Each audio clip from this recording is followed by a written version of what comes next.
Is it possible to be happy? A great many people wonder whether or not happiness even exists in this modern, rushing world. Very often, an individual can have $1 million, he can have everything his heart apparently desires, and is still unhappy. We take the case of somebody who has worked all his life, he's worked hard. He's raised a big family. He's looked forward to that time of his life when he at last could retire and be happy and be cheerful. Have lots of time to do all the things he wanted to do. And then we see him after he's retired, and is he happy? No. He's sitting there thinking about the good old days when he was working hard. Our main problem in life is happiness.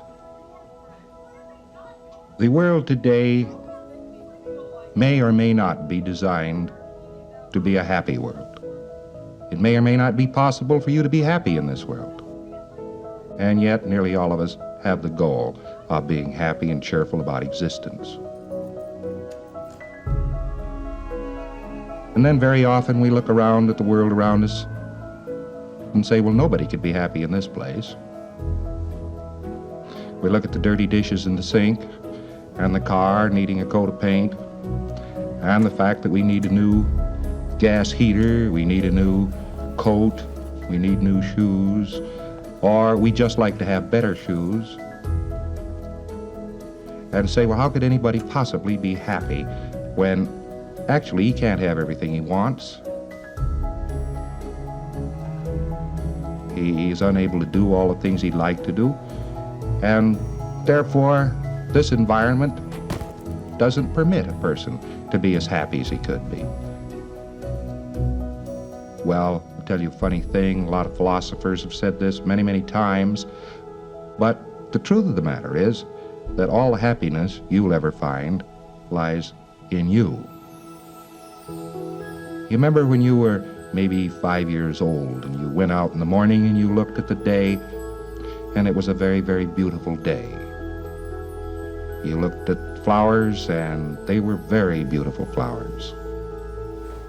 25 years later, you get up in the morning, you take a look at the flowers, they're wilted. The day isn't a happy day. Well, what's changed? You know, they are the same flowers. It's the same world. Something must have changed. Well, probably it was you.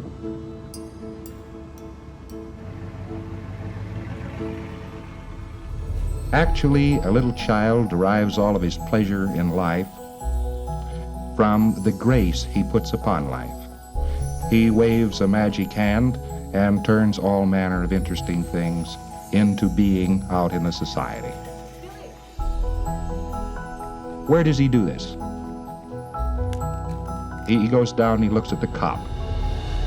Here's this big, strong brute of a man riding this iron steed up and down. Boy, he'd like to be a cop.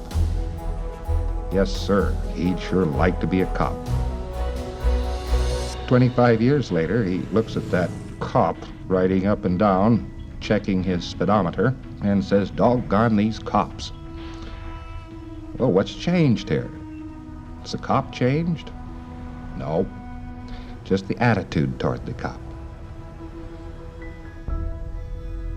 One's attitude toward life makes every possible difference in one's living. You know, you don't have to study 1,000 ancient books to discover that fact, but sometimes it needs to be pointed out again, that life doesn't change so much as you.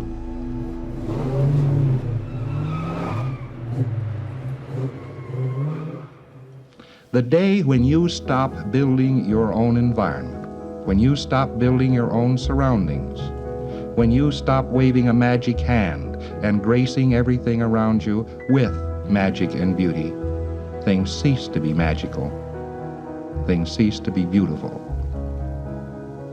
Well, maybe you've just neglected somewhere back in the last few years to wave that magic hand. You know, other people seek happiness in various ways. They seek it hectically. It's as though it's some sort of a mechanism that exists. It's made up. Maybe it's a little machine. Maybe it's something that's parked in a cupboard, or maybe happiness is down at the next corner. Maybe it's someplace else. They are looking for something. Well, the odd part of it is, the only time they'll ever find something is when they put it there first. Now, this doesn't seem very creditable, but it is quite true. Those people who have become unhappy about life are unhappy about life solely and completely because life has ceased to be made by them. Here we have the single difference in a human being. We have that human being who is unhappy, miserable, and isn't getting along in life, who is sick, who doesn't see brightness. Life is handling, running, changing, making him.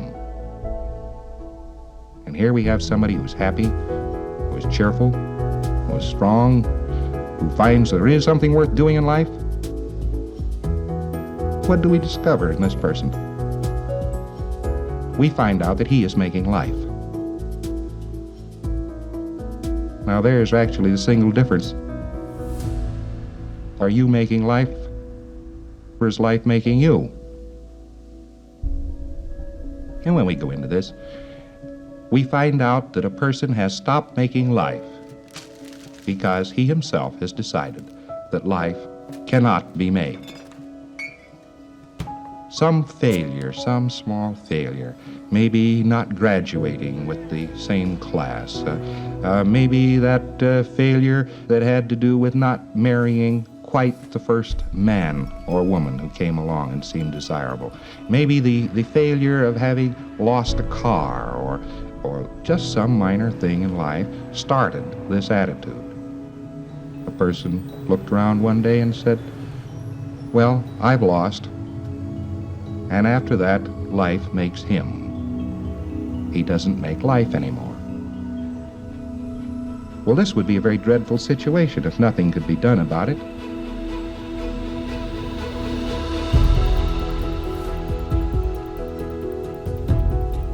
But the fact of the matter is, it's the easiest problem of all the problems man faces. Changing himself and changing the attitudes of those around him. It's very, very easy to change somebody else's attitude.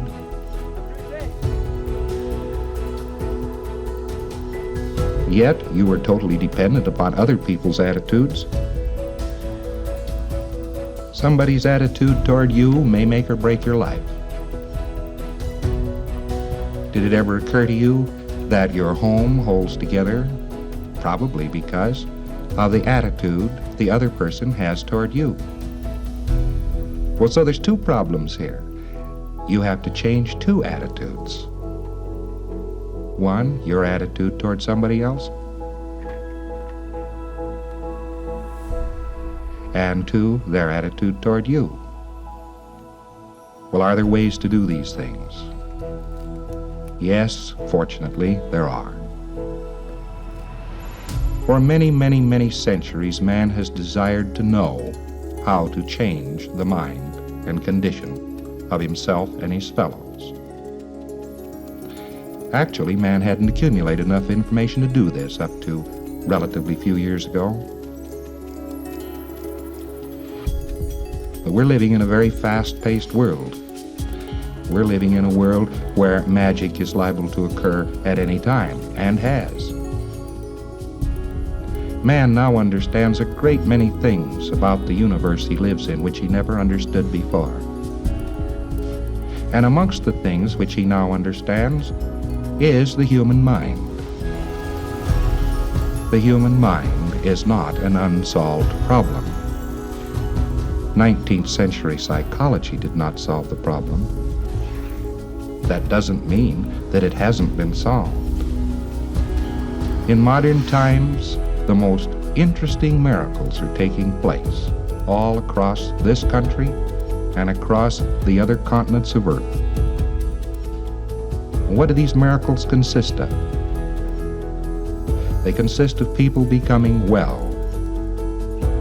It consists of people who are unhappy becoming happy once more. It consists of abolishing the danger inherent in many of the illnesses and in many of the conditions of man. And yet the answer has been with man all the time.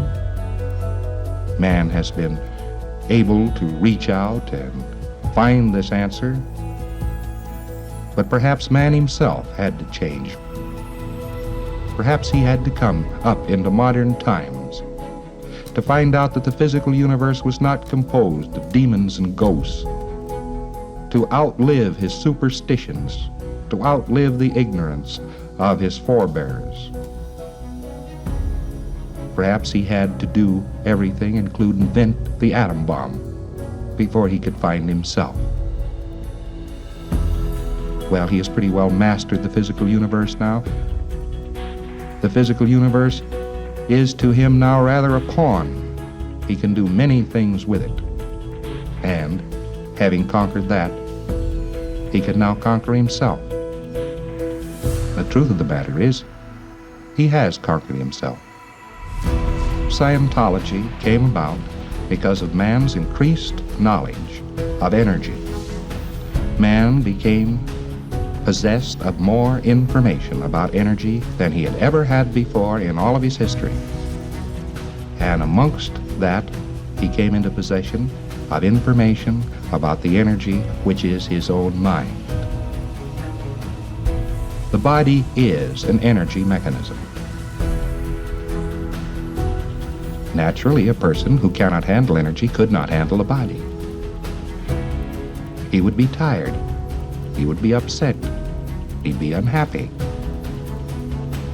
As he looks all around him, he finds nothing but energy. If he knew a great deal about energy, particularly the energy of himself, the energy that made him think, the energy that was himself, and the space which surrounded him, he, of course, would know himself. And that, in the final essence, has been his goal for many thousands of years, to know himself. Scientology has made it possible for him to do so.